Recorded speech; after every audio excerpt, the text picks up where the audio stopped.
everybody. Welcome back to the Rob Review. I'm your friend in success, Robert Morris, and this is the show where we talk about being a stock market CEO, something that maybe one day I will trademark because I think that is the best way to think about your investments.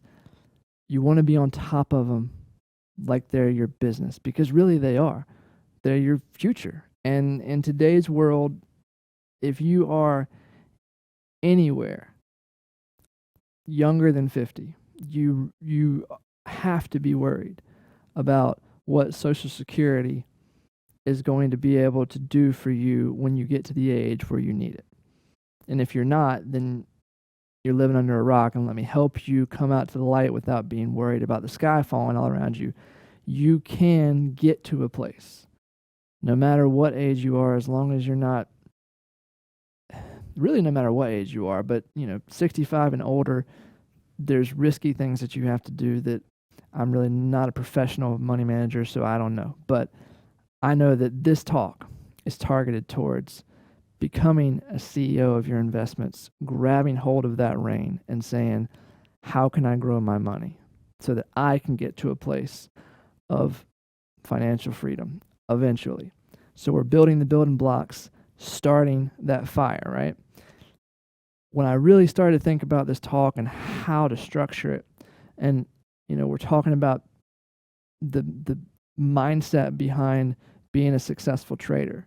You can't do that without first talking about being a successful investor, because being a successful investor is a stock market CEO mindset, because investing in the stock market is where wealth is created, not necessarily trading. When you become a great trader, you can have some really awesome gains. But first, that money has to be invested to start the building blocks. You start that fire, and then the trading and the other things can be gasoline poured on that fire to make it burn brighter and faster. Same thing with looking at it as a your investment house. You're building that mansion. You got to have the firm foundation. Then you can build out the other pieces of it. And so what we're talking about here today is, first and foremost, don't be like the young me that wanted to get rich quick.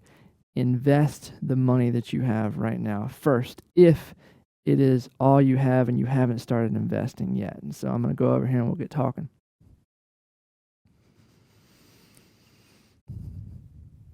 You should invest as early as possible. That's my thought process. I wish I would have told myself that. The young me, okay? Let me paint you a picture. I got involved with the stock market because I saw dollar signs when I went to my first stock market classes, and I got to work grinding at a young age, putting away $25 here, $30 there, mowing yards. A $100 yard was like a big deal. And I scrounged together from the age 11 to like 17, 18 years old, $10,000 or more. I don't remember how much it was. Side note, I hurt my pride when I pushed my quarter panel in my car by hitting my dad's truck, and he made me pay for it, which he should have, to teach me a lesson. And even that $3,000 dent in my money didn't hurt as much as what I did later, because I got it back together. But then I started trading with the first big chunk of money that I had saved for years. Difference is, what I would tell my young self today is, the first money you have saved should be invested. And even if you don't know what you're investing in, it should be invested with the idea of the right portfolio allocation in indexes, because indexes track the market, and you can do just as well until you learn how to do the other things, and it's building blocks, right? Because today, I promise you guys, the rule of thumb is you should already have investments before you begin trading, because trading is an attachment to investing. Real good people, or real good investors, I believe, don't always make good traders. But when you know how to invest and you know the value of the money you're earning, I believe you make better trades because of it. And so what I want to talk to you about is, how do you invest that first money when you really want to trade, because you really want to get rich tomorrow? I had that same mentality. But at 18, I'm 30-something now. If I had invested that money and all along trying to learn to trade, that money would have been growing for me while I'm going up and down in my account, because it took me 10 good years to learn to trade, honestly. And that really hurt my financial future. It hurt my family's future. It hurt generations of my family that aren't even around yet, because that portfolio now would be worth hundreds of thousands, maybe in the early millions. Whereas I'm now just getting started with that building block of my first million. That money could have been growing the whole time. So what I'm telling you is, whatever your situation, if you're not buried so deep in debt that you can't see, and if you have any kind of money saved, I believe that if I were you, I would go find somebody to help you invest it. That's not a financial advisory. It's just the money's going to grow better than it is in cash. And there's ways where you can still have it available to you. Let's go to the next piece right here. We're talking about portfolios that are good enough for Buffett, so they should be good enough for you. See, when everybody thinks about investing, they think stock picking, they think hedge funds, they think sophisticated management so I can get that real good return. That's kind of a financial myth, really. Yes, there are a lot of great ways to invest your money.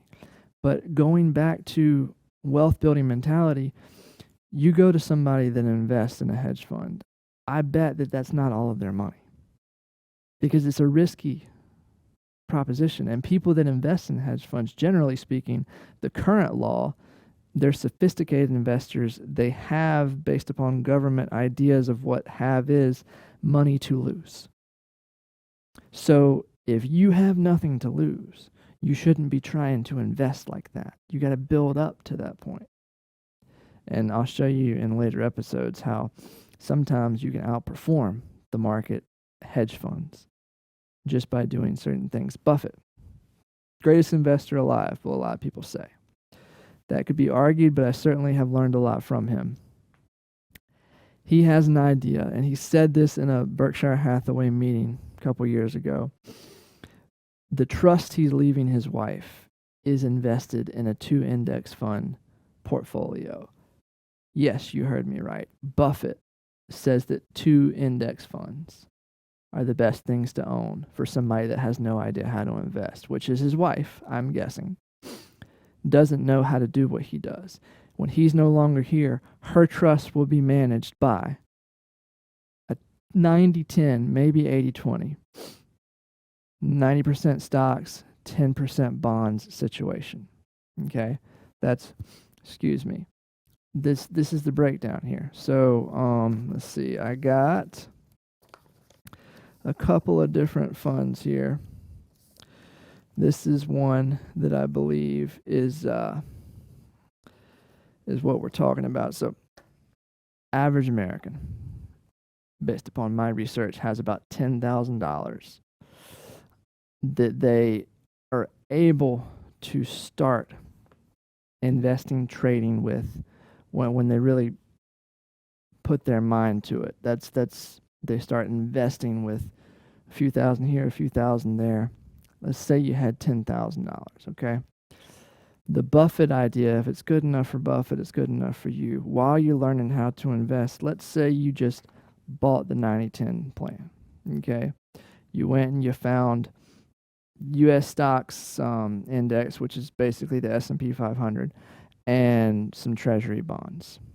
90% of your money went in one, 10% went in the other. You held it for 30 years. You started with $10,000, $6,000 annual contribution amount. My numbers may be a little bit off, but around 30 years of growth will give you approximately, with the 90-10, over $2 million. Okay? That same amount of money invested in U.S. stocks, global stocks, U.S. bonds, and REITs, divided 4 ways now. The allocation is 40, 20, 30, 10. Doesn't matter so much the allocation. It's just when you start spreading it, look at what happens. Your 2 million plus is now less than 2 million in that same time period. So does Buffett have it right? I don't know. I mean, I think it's definitely a good place to start. Can it hurt?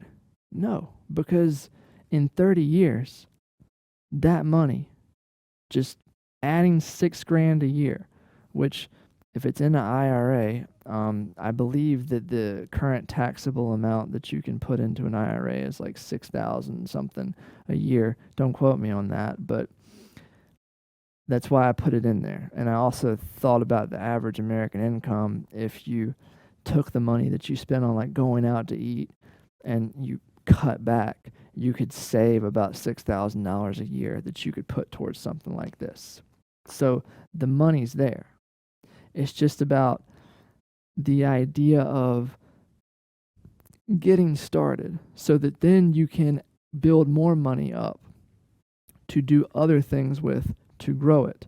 Buying any stock at all versus cash. Some of you are saying, I don't want to be involved in the stock market. Well, the stock market is only the greatest wealth growing vehicle. Chop it up any time period going back to the 1900s, but hey, you don't want to participate in it. That's cool. I get it. Let me just show you the facts based upon what's going to happen. All right, that's the wrong one. $10,000 over 44 years, which is the average American investment time period. Some longer, some shorter, but about 44, 45 years, okay? $10,000 starting. You don't add any more to it because you don't like to invest. Here's the breakdown. If you do just cash, $30,000. That's... If you do a portfolio of U.S. global bond REITs like we talked about, $90,000. If you do the Buffett portfolio trust idea, 90% stocks, 10% bonds, it's over $150,000. Another key, just you can go do it on your own. This is portfoliovisualizer.com. You can plug in the numbers. If you do 100% stocks, which doesn't protect you as well to the downside, you do have more money. Okay. How that allocates, why it works out that way, I don't know. I don't really argue with numbers when they're staring me in the face. I don't have to know everything. I just have to know how to do certain things. All right, next one.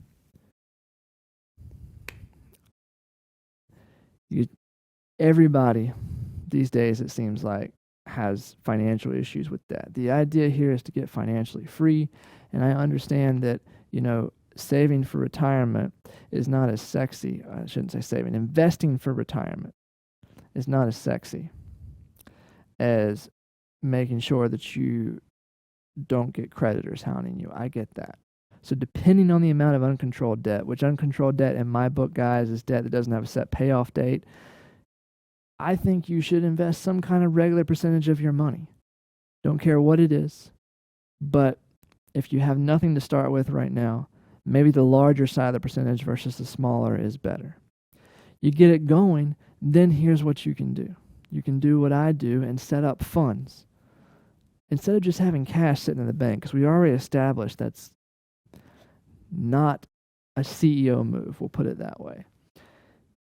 You can set up trading accounts and do very, very cautious trading. Have emergency fund that grows, trip fund, college fund. I have a guitar fund. Different allocations. Once you have started your investment pool, you can pay off debt with it. I have a debt fund. I make sure that the idea, because I'm working towards that financial freedom point, the idea of crushing debt will feel better when you're not trying to pull it out of your income, but you've got this little piece over here, a couple thousand, whatever it is, that you're growing at 20, 30% annually, maybe more than that. We'll talk about here in a minute. And that's all going towards debt. And you start compounding it and killing it. And then as you get into understanding how to trade, Again, throwing the gasoline on the fire of adding that fuel. Now, really and truly, we'll go to the next one here. Your money as you invest can be a constant growing percentage. So once you start moving the money and you start trading accounts, I look at everything that I make as pulling something off the table for me to grow my wealth. All right? You got to pay Uncle Sam. Third can go to taxes. A third goes to continuing to grow that account, and maybe a third, however you want to do it. I just do a third because it's easy math.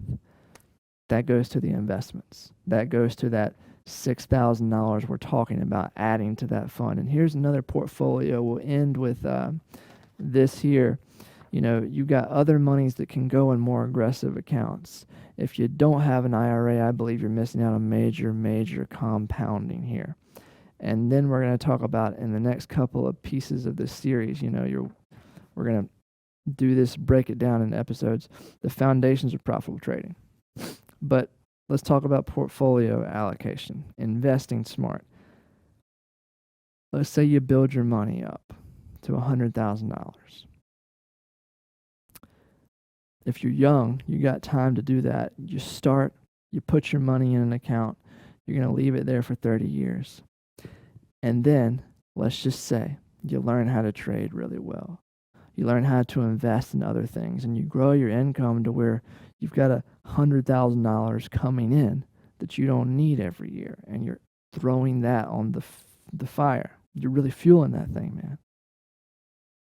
I know it sounds like a lot, but if I can get you to have the mindset where you can believe bigger and not just believe, but actually have actionable steps to get there, and I have a plan that can get you there. I have a plan. Anyway, here's the portfolio growth, man. 100,000 start, 100,000 added annually. These are numbers that you can track because I'm doing it.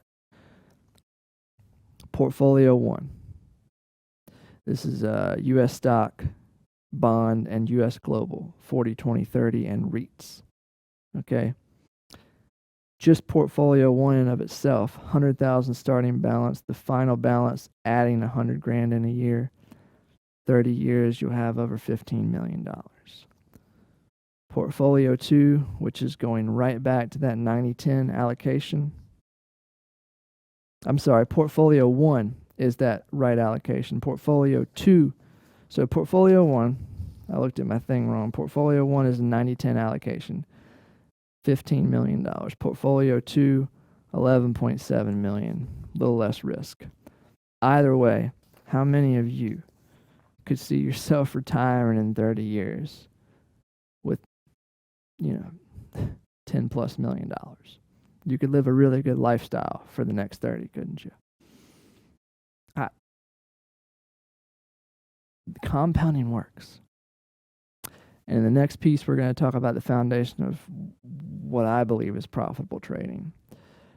Once you start investing, money management mindset, the how-to, and the discipline can help you grow the other money that you don't need, money that's not part of your income, money that you really are not concerned about losing.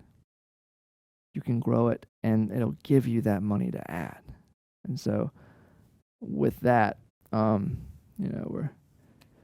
going to end this, and I'm glad you tuned in, and stay tuned for the next piece of this.